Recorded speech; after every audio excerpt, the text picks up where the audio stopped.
ಶ್ರೀಚಕ್ರವನ್ನು ಮನೆಯಲ್ಲಿ ಇಟ್ಟು ಪೂಜೆ ಮಾಡುವಂತಹ ವಿಧಾನ ಇದು ಸಾಮಾನ್ಯ ಜನಸಾಮಾನ್ಯರಿಗೆ ಇವತ್ತು ಕೊಡ್ತಾ ಇರುವಂಥದ್ದು. ಹಾಗೆ ಶ್ರೀಚಕ್ರವನ್ನು ಮನೆಯಲ್ಲಿ ಇಡುವಂತಹ ವಿಧಾನ ಅಂತ ಹೇಳಿ ಸಂದರ್ಭದಲ್ಲಿ ಎಷ್ಟೋ ಜನಕ್ಕೆ ಒಂದು ಕನ್ಫ್ಯೂಷನ್ಸ್ ಇರ್ತದೆ, ಯಾವ ದಿಕ್ಕಿನಲ್ಲಿ ಇಡಬೇಕು, ಹೇಗೆ ಪೂಜೆ ಮಾಡಬೇಕು ಅಂತ. ನೋಡಿ, ಶ್ರೀಚಕ್ರವನ್ನು ಪೂರ್ವ ಅಥವಾ ಉತ್ತರ ದಿಕ್ಕಿಗೆ ಇಟ್ಟು ಪೂಜೆಯನ್ನು ಮಾಡಿದರೆ ಅತ್ಯಂತ ಶುಭವಾಗುತ್ತೆ ಅಂತ.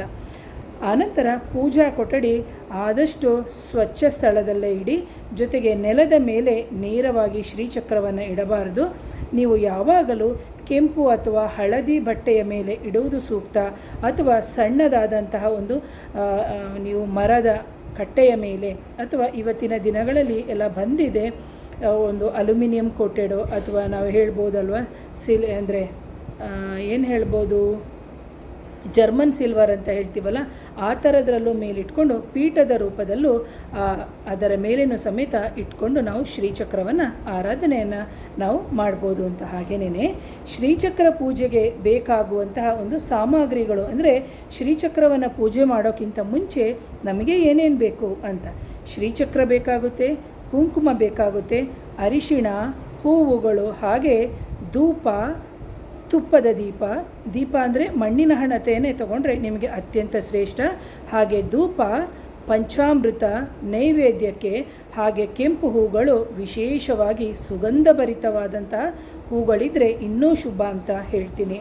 ಹಾಗೆಯೇ ನೀವು ನೈವೇದ್ಯಕ್ಕೆ ಅಂತ ಹೇಳಿದಂಥ ಸಂದರ್ಭದಲ್ಲಿ ಹಾಲು ಇಡ್ಬೋದು, ಪಾನಕ ಇಡ್ಬೋದು, ಕೋಸಂಬರಿ ರೀತಿಯಲ್ಲಿ ನೀವು ಇಡ್ಬೋದು ಅಂತ ಹೇಳ್ತೀನಿ. ಹಾಗೆ ಶ್ರೀಚಕ್ರವನ್ನು ಪೂಜೆ ಮಾಡುವಂತಹ ವಿಧಾನ ಅತ್ಯಂತ ಸರಳವಾಗಿರುತ್ತೆ. ಆದರೆ ಇಲ್ಲಿ ಮುಖ್ಯವಾಗಿ ವೆರಿ ವೆರಿ ಇಂಪಾರ್ಟೆಂಟ್ ಅಂತ ಏನು ಅಂತಂದರೆ, ನಿಮಗೆ ಸಂಕಲ್ಪವೂ ಬೇಕಾಗುತ್ತೆ.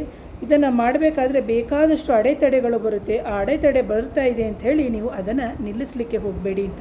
ಹಾಗೆ ಶ್ರೀಚಕ್ರ ಪೂಜಾ ವಿಧಾನ ಅಂತ ಹೇಳಿದಂಥ ಸಂದರ್ಭದಲ್ಲಿ ಪರ್ಟಿಕ್ಯುಲರ್ ಆಗಿ ನೀವು ಯಾವ ಜಾಗದಲ್ಲಿ ಇಡ್ತೀರಿ ಆ ಜಾಗವನ್ನು ಶುದ್ಧಿ ಮಾಡಬೇಕು. ಸಾಧ್ಯ ಆದಷ್ಟು ಮನೆಯನ್ನು ಶುದ್ಧಿ ಮಾಡಿ ಆನಂತರ ಶ್ರೀಚಕ್ರವನ್ನು ತನ್ನಿ ಅಂತ ಹೇಳ್ತೀನಿ. ಪೂಜೆಗೆ ಮೊದಲು ಆ ಜಾಗವನ್ನು ಶುಚಿಗೊಳಿಸಬೇಕು ಅಂತ ಹೇಳ್ತೀನಿ.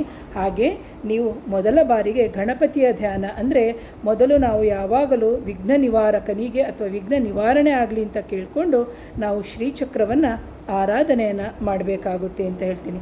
ಇಲ್ಲಿ ಶ್ರೀಚಕ್ರ ಆರಾಧನೆ ಮಾಡೋಕ್ಕಿಂತ ಮುಂಚೆ ನಿಮಗೆ ಗಣಪತಿ ಧ್ಯಾನ ಅಂತ ಹೇಳಿದಂಥ ಸಂದರ್ಭದಲ್ಲಿ ನೀವು ಸರಳವಾಗಿ ಗಣಪತಿಯನ್ನ ವಿಗ್ರಹ ನಿಮಗೆ ಸಿಗುತ್ತೆ. ಇಲ್ಲ ಅಂದಾಗ ನಾವು ಅರಿಶಿಣ ಜೊತೆಗೆ ನಾವು ಏನು ಇದು ಗರಿಕೆ ಇದೆಯಲ್ಲ ಆ ಗರಿಕೆಯನ್ನು ಸಮೇತ ಇಟ್ಟು ನಾವು ಮಾಡ್ಬೋದು.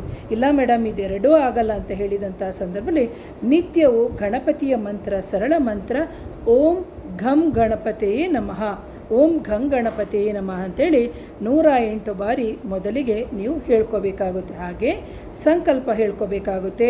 ಸಂಕಲ್ಪದಲ್ಲಿ ನಿಮ್ಮ ಹೆಸರು, ನಿಮ್ಮ ಗೋತ್ರ, ನಿಮ್ಮ ರಾಶಿ, ನಕ್ಷತ್ರ ಸಂಕಲ್ಪವನ್ನು ಹೇಳಬೇಕು. ನೀವು ಯಾವ ಕಾರಣಕ್ಕಾಗಿ ಮಾಡ್ತಾ ಇದ್ದೀರಿ ಅಂತ ಇಂಪಾರ್ಟೆಂಟು.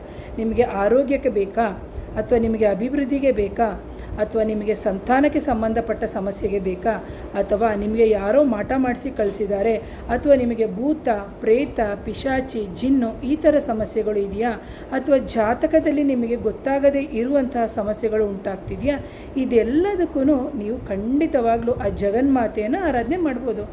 ಲಲಿತಾ ತ್ರಿಪುರ ಸುಂದರಿ ಅಂತ ಹೇಳಿದಂಥ ಸಂದರ್ಭದಲ್ಲಿ ನಿಮ್ಮ ಹೆಸರು ಎಲ್ರಿಗೂ ಗೊತ್ತೇ ಇರುತ್ತೆ. ನಿಮ್ಮ ಗೊತ್ತಿದ್ದರೆ ಹೇಳ್ಕೊಳ್ಳಿ. ಇದೆಲ್ಲವನ್ನು ಹೇಳಿ ನೀವು ಸಂಕಲ್ಪವನ್ನು ಮಾಡಿಕೊಂಡು ನೀವು ಮಾಡಬೇಕಾಗುತ್ತೆ ಅಂತ ಹೇಳ್ತೀನಿ. ಹಾಗೆ